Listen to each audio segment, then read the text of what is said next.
Welcome to భక్తి beautiful small stories. నేను రమణి. పాండు మహారాజు కుంతీదేవిని మాద్రీదేవిని వివాహం చేసుకున్న తర్వాత సరదాగా గడపడానికి విహారయాత్రకు వెళ్ళగా ఆ విహారయాత్ర కాస్త విషాదయాత్రగా మారింది. పాండు మహారాజు సన్యాసం తీసుకునేలాగా చేసిన ఆ దుర్ఘటన ఏంటి? కుంతీదేవి చిన్న వయసులోనే సూర్యుని వరం వలన పుట్టిన కర్ణుని జన్మ రహస్యం. పాండు మహారాజు తన భార్యలని కామదృష్టితో చూడగానే తల వేయి మృక్కలై చనిపోయే శాపం ఉన్నా కూడా భార్యలను ముట్టుకోకుండానే 5 మంది కుమారులు పంచ పాండవులకు పాండు మహారాజు ఎలా జన్మను ఇచ్చాడు? ధృతరాష్ట్రుని భార్య గాంధారీదేవికి ఒకే గర్భంలో 101 మంది శిశువులు ఎలా జన్మించారు? 100 మంది కౌరవులు, ఒక చెల్లెలు దుశ్శల ఒకే గర్భంలో ఎలా జన్మించారు? వీరి జన్మ రహస్యం ఏంటి? అయితే ఎవరూ లేని నేను ఒక్కనే వెళ్ళి ఆ పరిపాలన అంతా ఎందుకు, నాకేమీ వద్దు రాజ్యం అంతా, నేను నా చెల్లెలకి నా బావకి సేవలు చేయడానికి ఇక్కడే ఉండిపోతారు, నాకు ఎవరు లేరు కదా అని శకుని మాయమాటలు చెప్పి ధృతరాష్ట్రుని రాజ్యంలోనే ఉండిపోతాడు. ధృతరాష్ట్రుని వివాహము వీరి చరిత్ర ఇలా ఉండగా, పాండు మహారాజు మహాయుద్ధ వీరుడు. గుర్రాలకు బదులుగా సింహాలు పులులను తన రథానికి కట్టి స్వారీ చేసే అంత పరాక్రమవంతుడు, తెలివైన వాడు పాండు మహారాజు. పాండురాజు కూడా వివాహ సమయం వచ్చింది. ధృతరాష్ట్రుని తర్వాత పాండు మహారాజు వివాహం చేసుకోవాలి కదా. అదే సమయంలో కుంతి భోజుని రాజ్యంలో హస్తినాపుర సమీప రాజ్యమైన యదువంశానికి సంబంధించిన కుంతి రాజ్యం యొక్క మహారాజు కుంతి భోజుడు కుమార్తె అయిన కుంతీదేవికి స్వయంవరం ఏర్పాటు చేస్తాడు. ఈ స్వయంవరానికి వెళ్ళిన పాండు మహారాజు మెడలోనే వరమాల వేస్తుంది కుంతీదేవి. ఈ విధంగా కుంతీదేవి పాండు మహారాజు యొక్క వివాహం జరిగిపోతుంది. అయితే ఈ కుంతీదేవి యొక్క పుట్టు పూర్వోత్తరాలు కూడా మనం తెలుసుకోవాల్సిన అవసరం ఉంది. కుంతీదేవి అసలు తండ్రి సూర్యుడు. హస్తినాపుర సామ్రాజ్యానికి సమీప రాజ్యంలో సూర్యుడు అనే ఒక రాజు కుమార్తె పృథ అనే పేరుతో పెరుగుతూ ఉన్న కుమార్తెను సూర్యుడు తన మేనత్త కుమారుడైనటువంటి కుంతి భోజునికి, మహా సామ్రాజ్యం ఉంది, రాణి ఉంది, సైన్యం ఉంది, అందరూ ఉన్నారు, కానీ వారసులు లేరు. ఈ కుంతి భోజునికి పుత్రులు కానీ పుత్రికలు కానీ పిల్లలు ఎవరు లేరు, సంతానం లేదు. కాబట్టి సూర్యుడు అనే మహారాజు యొక్క కుమార్తె పృథను కుంతి భోజుడు దత్తత తీసుకుంటాడు. కుంతి భోజుని కుమార్తెగా పెరిగింది కాబట్టి ఈ పృథని కుంతీదేవిగా పిలుస్తారు.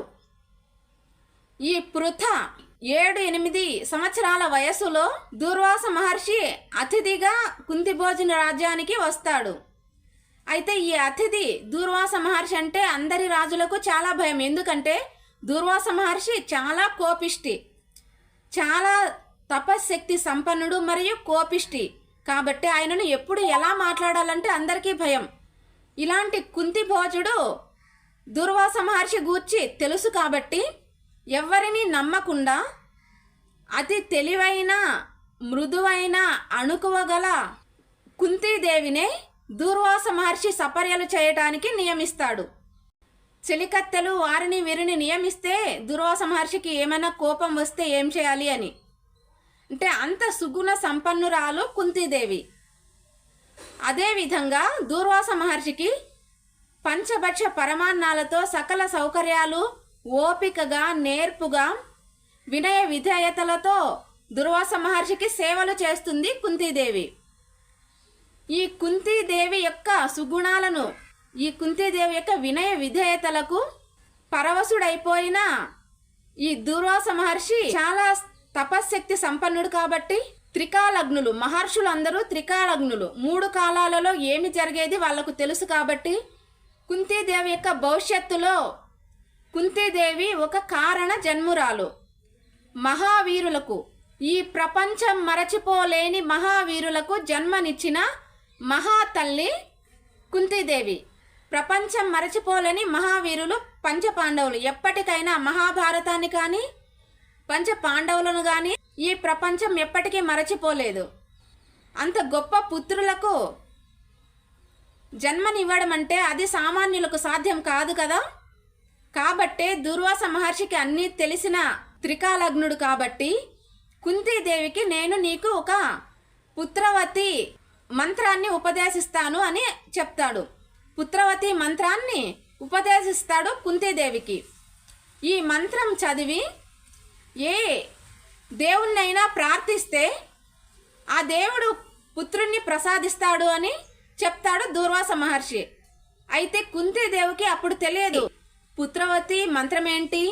ఈ మంత్రాన్ని చాంటింగ్ చేసి మంత్రాన్ని మనసులో జపించి దైవాన్ని ఆ దేవుడు పుత్రుణ్ణి ప్రసాదించడం ఏంటి, ఇదంతా నిజమేనా కాదా అని చిన్న పాప అయినటువంటి కుంతీదేవికి అర్థం కాక కూడా సూర్యుడు కనిపించగానే సూర్యుడు కూడా దేవుడు కదా, చూద్దాం ఈ మంత్రం నిజమా కాదా తెలిసిపోతుంది కదా అప్పుడే అని ఈ పుత్రవతి మంత్రాన్ని జపించి సూర్యదేవునికి నమస్కరించగా సూర్యదేవుడు వెంటనే ప్రత్యక్షమయ్యి కర్ణుడు సహజ కవచ కుండలాలతో సూర్యునిలాగా తేజస్సుతో వెలిగిపోతూ ఉన్న పుత్రుణ్ణి కుంతీదేవి యొక్క చేతుల్లో పెడతాడు సూర్యదేవుడు.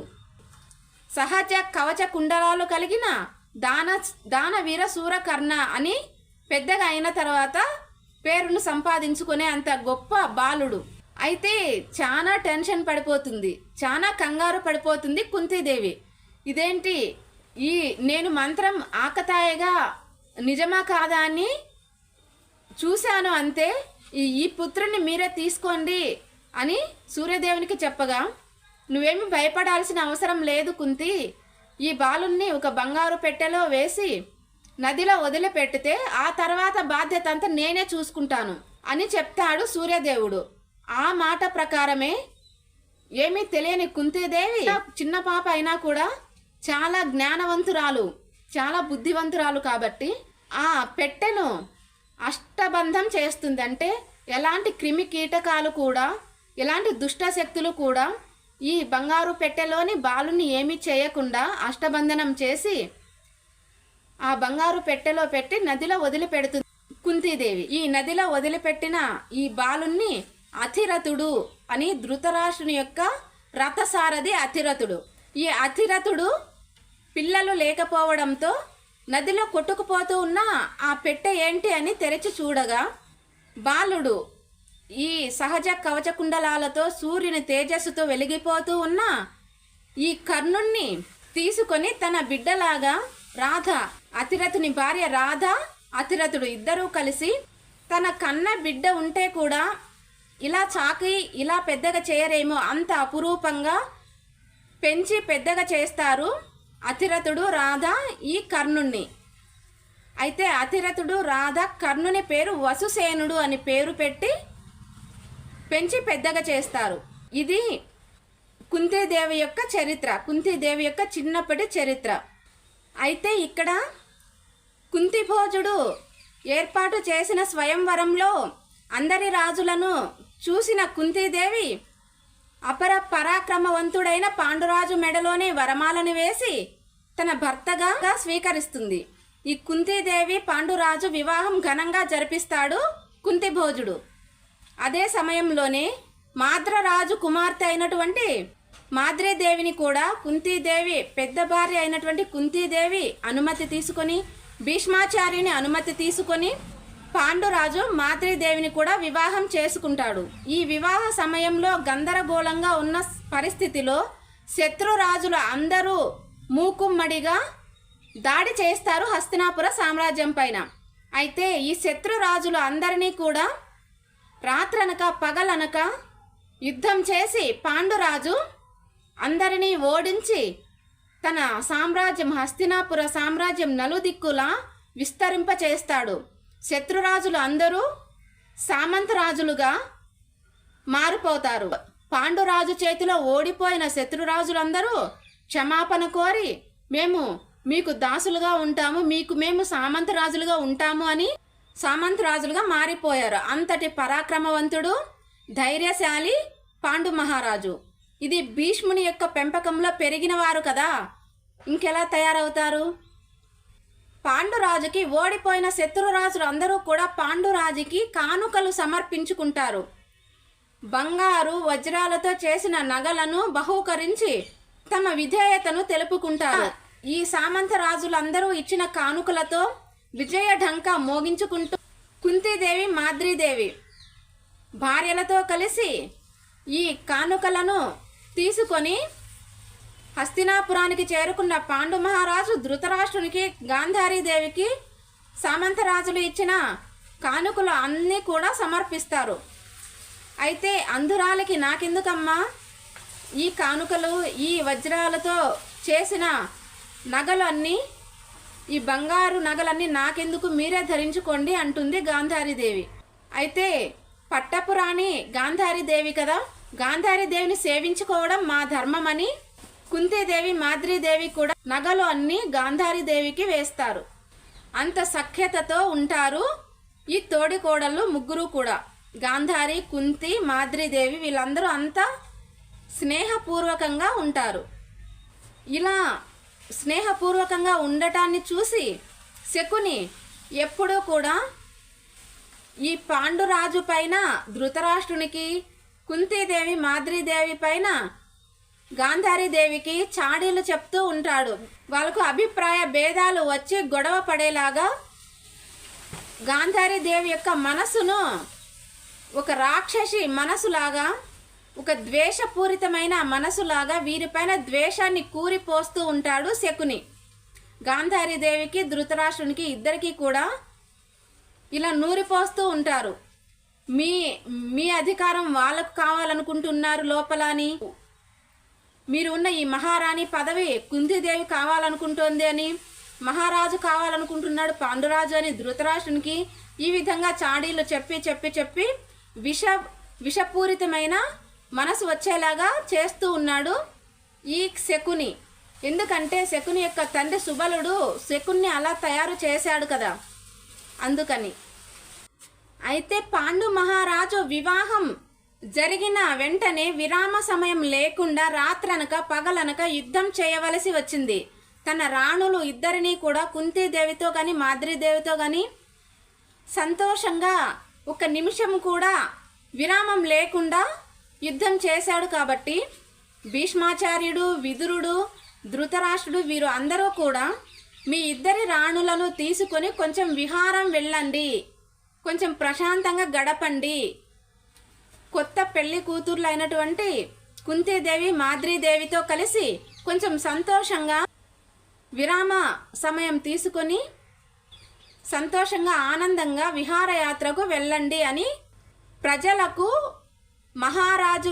మహారాజుకు ప్రజల యొక్క క్షేమం సంక్షేమం ఎంత ముఖ్యమో ప్రజలకు కూడా మహారాజు యొక్క క్షేమం అంతే ముఖ్యము. కాబట్టి మీరు కూడా విరామం తీసుకొని సంతోషంగా గడిపిరండి అని చెప్తారు పెద్దలందరూ. వారి సమ్మతంతోనే పాండు మహారాజు కుంతీదేవిని మాద్రీదేవిని తీసుకొని అడవిలో, అప్పుడు విహారం అంటే అడవికి వెళ్ళడమే కదా, మహారాజులు ప్రశాంతంగా గడపాలి అంటే ఇప్పటి సమయంలో ఈ కాలంలో హీరోలు ఎలా అయితే జనాల మధ్యలోకి వస్తే చీమలలాగా ఈగలలాగా వాళ్ళను అసలు కదలనివ్వకుండా మెదలనివ్వకుండా వందల వేల మంది వారు చుట్టూ చేరుతారో, అలాగే మహారాజు కూడా అప్పటిలో జనాల మధ్యలోకి వస్తే వాళ్ళకి ఊపిరి సడలనివ్వరు, ప్రశాంతంగా ఉండనివ్వరు. ప్రజలు అందరూ గుమికూడుతారు కదా, కాబట్టి వాళ్ళకి ప్రశాంతమైన వాతావరణం ఎక్కడ దొరుకుతుంది? అడవులలోనే దొరుకుతుంది రాజులకి.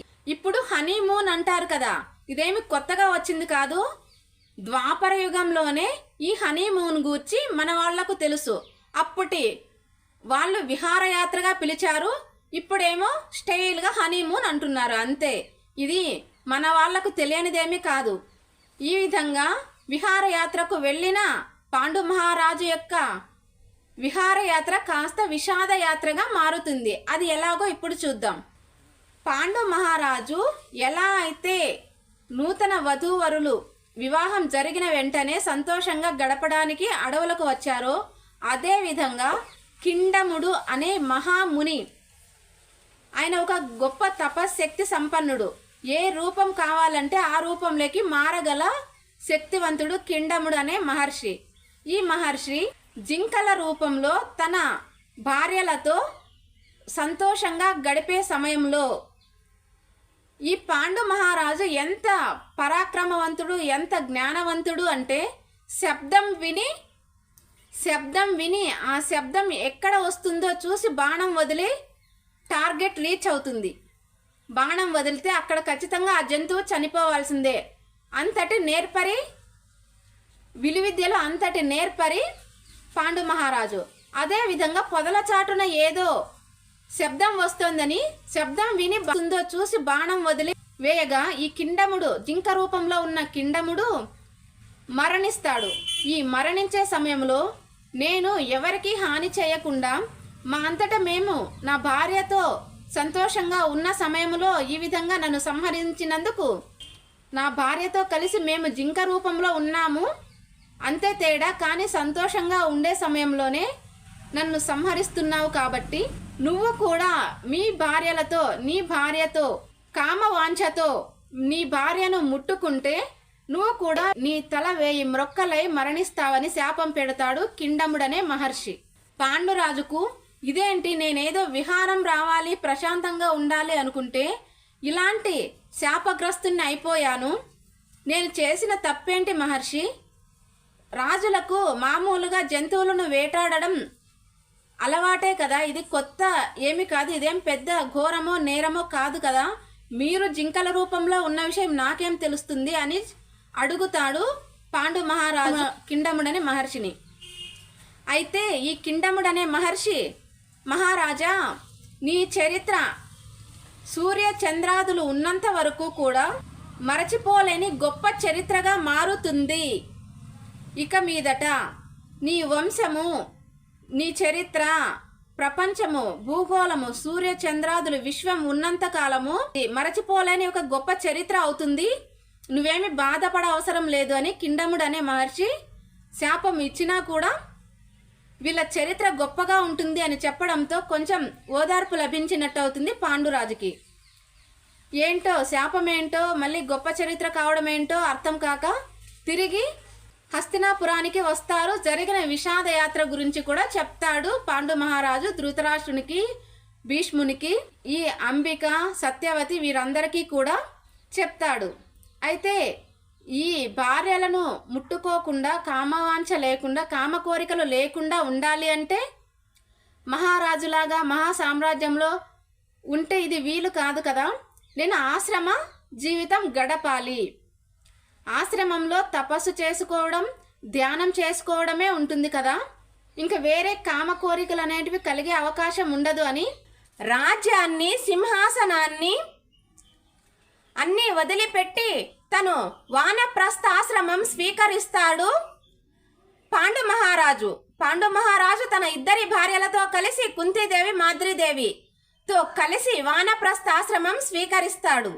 శతశృంగ అనే పర్వతం సమీపంలో ఒక గొప్ప అరణ్యంలో ఒక ఆశ్రమాన్ని ఏర్పాటు చేసుకొని దేవుణ్ణి ప్రార్థించుకోవడానికి, ధ్యానం చేయటానికి, తపస్సు చేసుకోవటానికి అనుకూలంగా ఉన్న ఒక అందమైన, పవిత్రమైన భావాలు కలిగించే ఒక ఆశ్రమాన్ని ఏర్పాటు చేసుకొని పాండురాజు, కుంతీదేవి, మాద్రీదేవి ఈ ధ్యానంలో మునిగిపోయి ఉంటారు.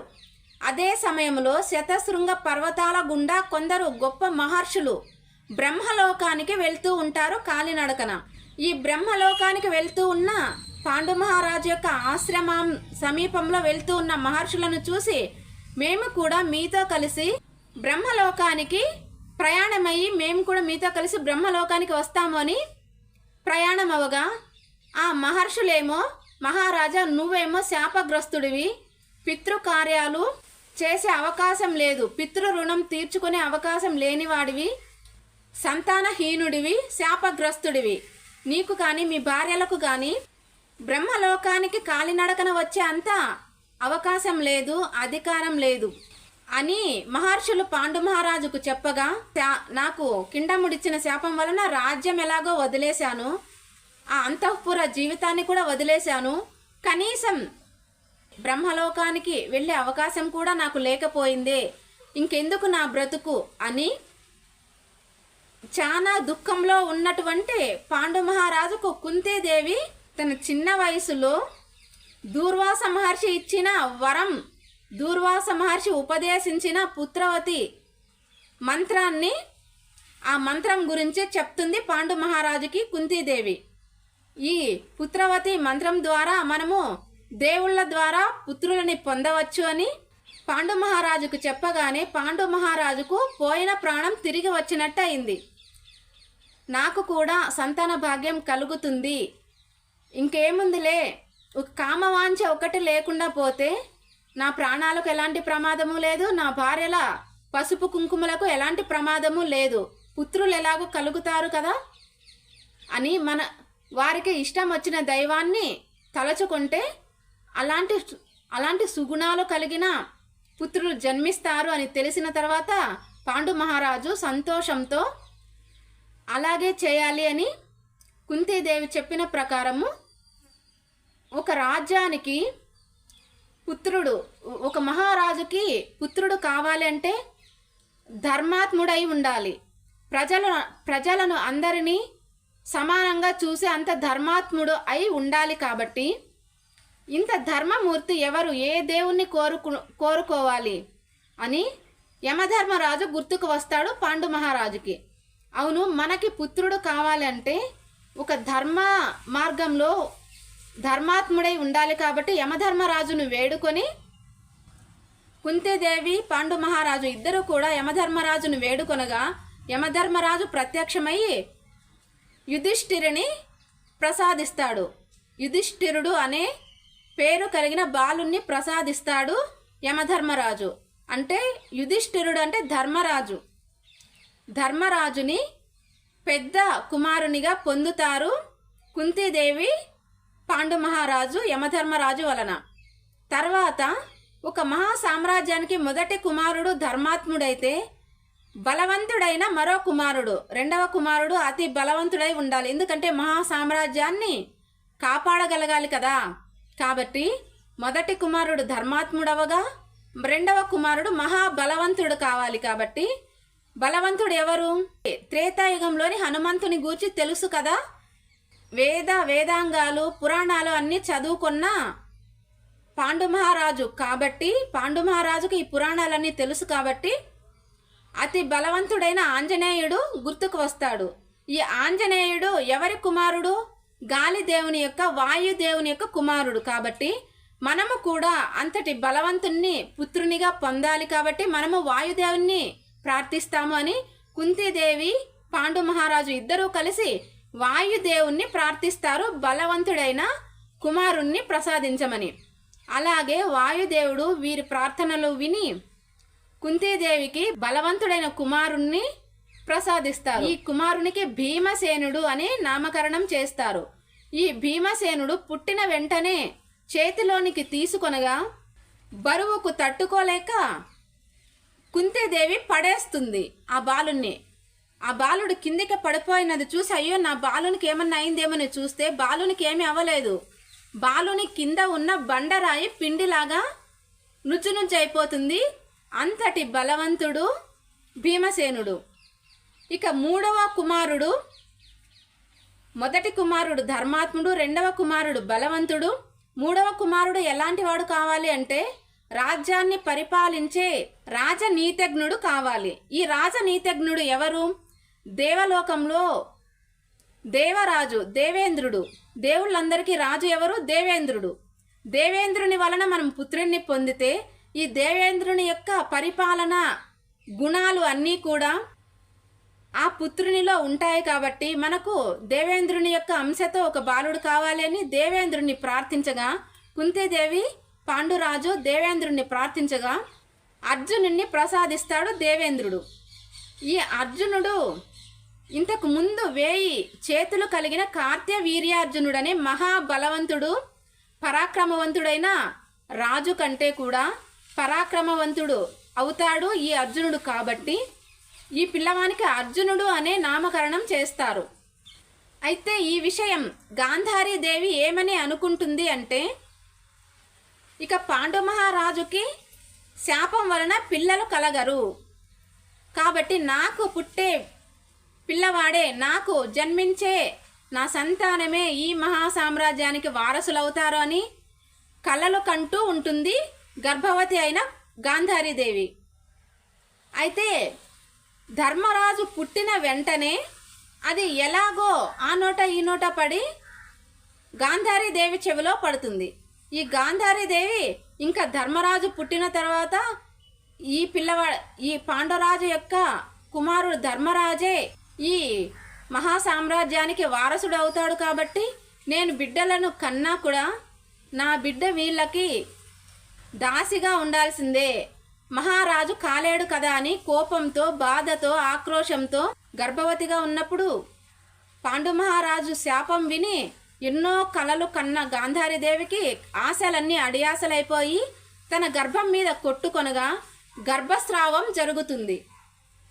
గర్భస్రావం జరిగిన వెంటనే గాంధారీదేవి గొప్ప శివభక్తురాలు.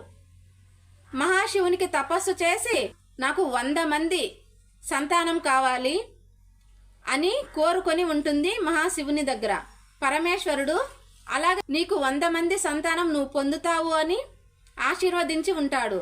కానీ గాంధారీదేవి నాకు ఇప్పుడు గర్భస్రావం అయింది, అంతటి పరమేశ్వరుని యొక్క ఆశీర్వాదమే వరం కూడా నిష్ప్రయోజనం అవుతుందా అని ఆలోచిస్తూ ఉన్న సమయంలో ఇది ఇక్కడ ఏమి జరిగిందో అంతా కూడా దివ్య దృష్టితో చూస్తూ ఉన్నటువంటి వేదవ్యాసుడు ఇక్కడ ప్రత్యక్షమవుతారు గాంధారీదేవి దగ్గర. గాంధారీదేవి తన బాధనంతా వేదవ్యాసునికి చెప్తుంది. ఇలా మహాశివుడే, పరమేశ్వరుడే నాకు వరం ఇచ్చాడు, 100 మంది పుత్రులను పొందుతావని, నాకు ఇప్పుడు గర్భస్రావం అయితే ఇదే నా వరము అని అనగా ఈ వేదవ్యాసుడు 100 మట్టి కుండలలో నేయి పోసి ఆ నేయి పోసిన 100 మట్టి కుండలలో కూడా గర్భస్రావమైనటువంటి రక్తాన్ని ఈ మాంస ఖండాలుగా 100 మాంస ఖండాలుగా భాగాలుగా కోసి భాగాలు చేసి మాంసఖండాలను ఒక్కొక్క కుండలో ఒక్కొక్క మాంసఖండాన్ని ఉంచుతాడు వేదవ్యాసుడు. ఈ ఒక్కొక్క మాంసఖండము ఈ నెయ్యి పోసిన కుండలలో ఉంచగా రోజు కూడా ఆ కుండలను ఇలా తాకమని చెప్తాడు గాంధారీదేవికి. ఎందుకంటే ఆ పుట్టబోయే పిల్లలకి తల్లి యొక్క అనుభూతి రావాలి అని, తల్లి యొక్క ఆప్యాయత అందాలి అని.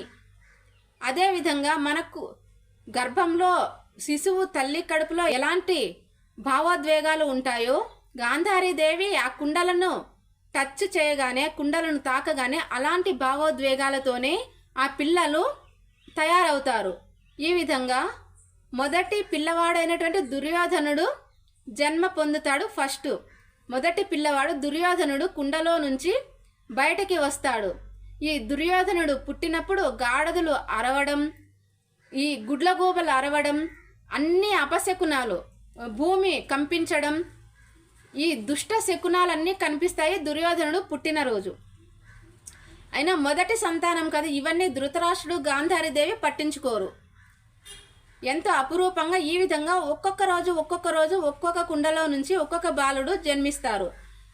లాస్ట్కు మిగిలిపోయిన ఒక అర్ధ మాంసఖండాన్ని మరో చిన్న కుండలో వేయగా ఆ చిన్న కుండలో నుంచి దుశ్శల అనే ఒక కుమార్తె కూడా జన్మిస్తుంది గాంధారీదేవికి.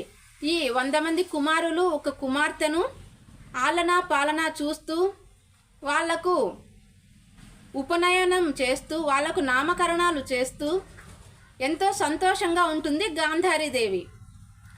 ఇక్కడ హస్తినాపుర సామ్రాజ్యం గూర్చిన వార్తలు కూడా అక్కడ పాండురాజుకు, కుంతీదేవికి, మాద్రీదేవికి కూడా అందచేస్తూ ఉంటారు. వేగులు ఉంటారు కదా వాళ్ళు.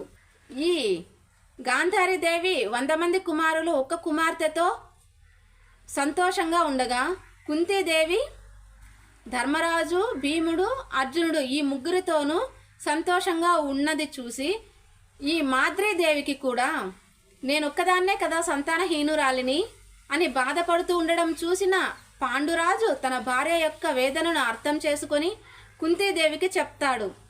మాద్రి మీ చెల్లెలకు కూడా పిల్లలు కలిగే యోగాన్ని ప్రసాదించమని, ఈ పుత్రవతి మంత్రాన్ని ఉపదేశించమని. పుత్రవతి మంత్రాన్ని మాద్రీదేవికి కూడా ఉపదేశించగా మాద్రీదేవి అశ్విని దేవతలను ప్రార్థించగా నకులుడు సహదేవుడు ఇద్దరు పుత్రులు జన్మిస్తారు మాద్రీదేవికి. నకులుడు మహా అందగాడు, శౌర్యవంతుడు. శౌర్యం లేకనే శక్తి పనిచేయదు కదా, అలాంటి శౌర్యవంతుడు మరియు అందగాడు నకులుడు. అలాగే సహదేవుడు, మహర్షులకు ఉన్న అన్ని లక్షణాలు సహదేవునిలో ఉంటాయి. 3 కాలాలలో ఏమి జరిగేది సహదేవునికి తెలిసిపోతుంది. అంతటి జ్ఞానవంతుడు సహదేవుడు. ఈ విధంగా మొదటి భీముడు, అర్జునుడు, నకులుడు, సహదేవుడు వీరు నలుగురు కూడా కౌరవులు అందరికంటే చిన్నవాళ్ళు, ఇంకా ధర్మరాజు కంటే కూడా చిన్నవాళ్ళు. వీరిద్దరి కౌరవులలోను పాండవులలోను అందరికంటే పెద్దవాడు ధర్మరాజే అన్నమాట.